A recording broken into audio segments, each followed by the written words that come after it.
Selamat sore, Shalom. Kita bertemu kembali di dalam acara belajar firman Tuhan melalui sekolah sahabat kita hari ini tanggal 5 November dengan judul Seorang Pelajar yang Memperolehnya. Mari kita tunduk kepala dan berdoa dulu.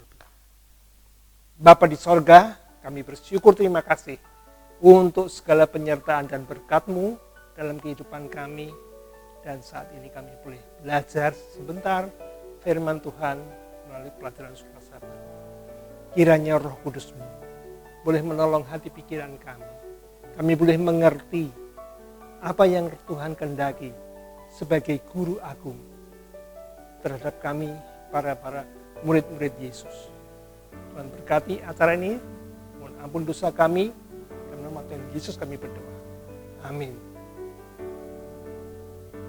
Judul pelajaran kita sore hari ini, seorang pelajar yang memperolehnya. Apa maksudnya? Seorang pelajar itu belajar untuk menyerap ilmu dari gurunya. Guru agung, yaitu Yesus.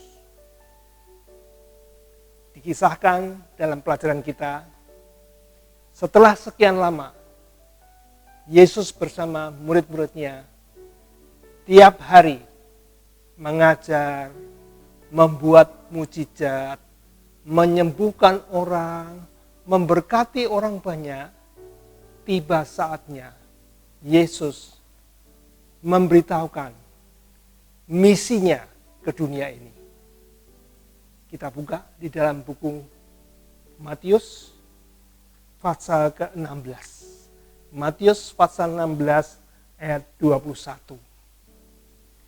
Sejak waktu itu, Yesus mulai menyatakan kepada murid-muridnya bahwa ia harus pergi ke Yerusalem dan menanggung banyak penderitaan dari pihak tua-tua, imam-imam kepala, dan ahli-ahli Taurat, lalu dibunuh dan dibangkitkan pada hari ketiga.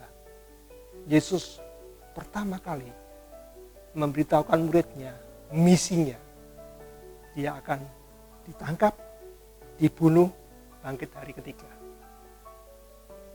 Reaksi Petrus, tetapi Petrus menarik Yesus ke samping dan menegur dia. Katanya, Tuhan, kiranya Allah menjauhkan hal itu, karena hal itu sekali-kali takkan menimpa engkau.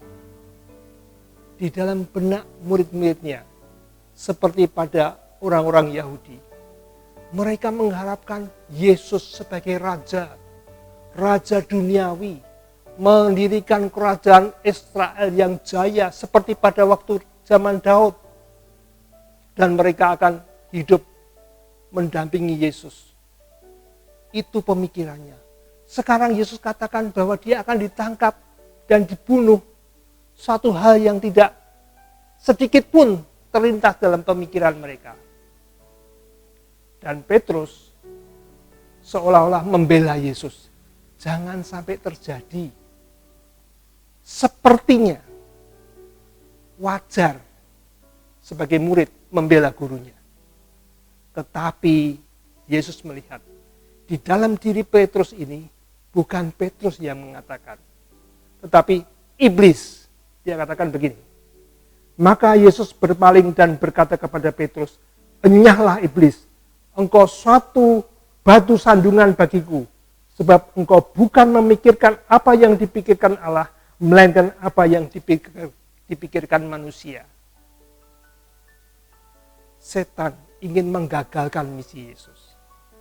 Melalui pemikiran Petrus, setan mempengaruhi untuk mengatakan, jangan sampai terjadi. Jauhkan hari itu. Sebagai manusia kita mikir, apa salahnya Petrus? Tapi di situ Yesus melihat di antara Yesus dan Petrus ada iblis yang menggunakan pemikiran Petrus mengatakan hal itu supaya misinya gagal. Jadi katakan, enyahlah engkau iblis, bukan Petrusnya, tapi iblisnya. Sebab pemikiran Petrus dikatakan kamu hanya memikirkan pikiran manusia, bukan pikiran Allah. Saudaraku,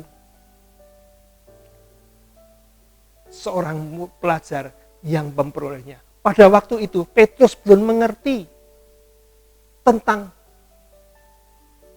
ilmu yang Tuhan ajarkan, yang Yesus ajarkan. Dia hanya memikirkan suatu hal yang pemikiran manusia. Tetapi dalam waktu proses bertahun-tahun, bahkan pada waktu tua nanti, Petrus memperolehnya ilmu daripada Yesus. Terbukti di dalam tulisannya Petrus. Kita buka 1 Petrus 4 ayat 14. Di sana Petrus banyak berbicara tentang penderitaan.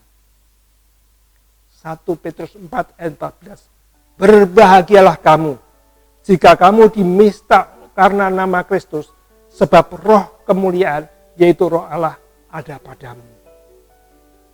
Saudaraku, dalam kehidupan Petrus selanjutnya, dia menyerap, mulai mengerti.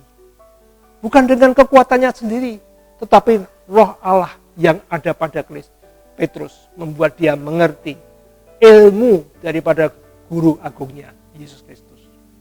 Saudaraku,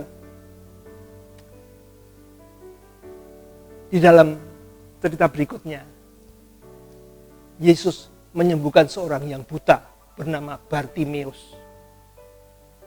Oh, dia buta. Saudara bisa pikirkan orang yang tidak bisa melihat. Susah. Orang yang sakit itu susah. Inginnya sembuh. Orang yang buta inginnya melihat. Jadi pada waktu Yesus tiba di daerah itu, dia berteriak-teriak, Tuhan, sembuhkanlah saya Tuhan. Dan kemudian Tuhan memanggil supaya datang kepadanya. Apa yang kamu kehendaki? Supaya aku dapat melihat. Dia sudah rindu untuk melihat. Saya tidak tahu apakah dia buta sejak lahir atau setelah dewasa. Tapi dia rindu untuk melihat. Saudara, kalau saudara dan saya itu sakit, apa yang diinginkan? Sembuh. Orang yang sakit itu susah. Pengen sembuh. Begitu juga dengan Bartimeus. Tetapi setelah Bartimeus dicelekan matanya, dia bukan hanya melihat secara fisik, dia bukan hanya sembuh secara fisiknya, dia kemudian memutuskan apa? Ikut dengan Yesus.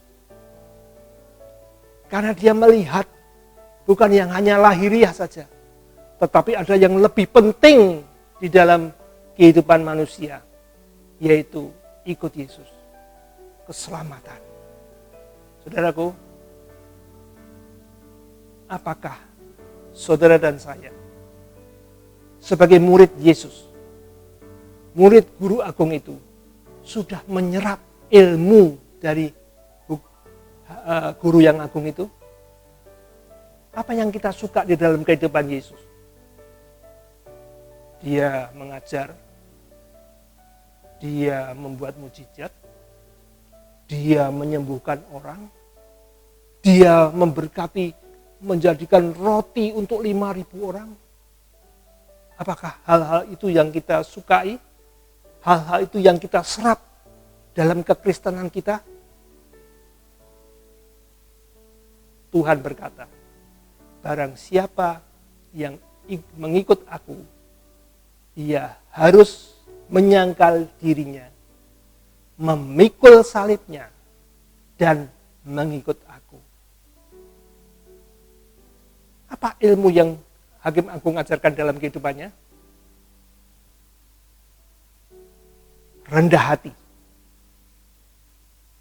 mengampuni, bahkan berkorban untuk orang lain.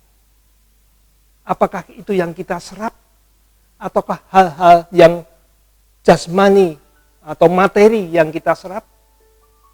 Itu yang menjadi renungan bagi kita. Saudara dan saya sebagai murid daripada guru aku. Tuhan memberkati.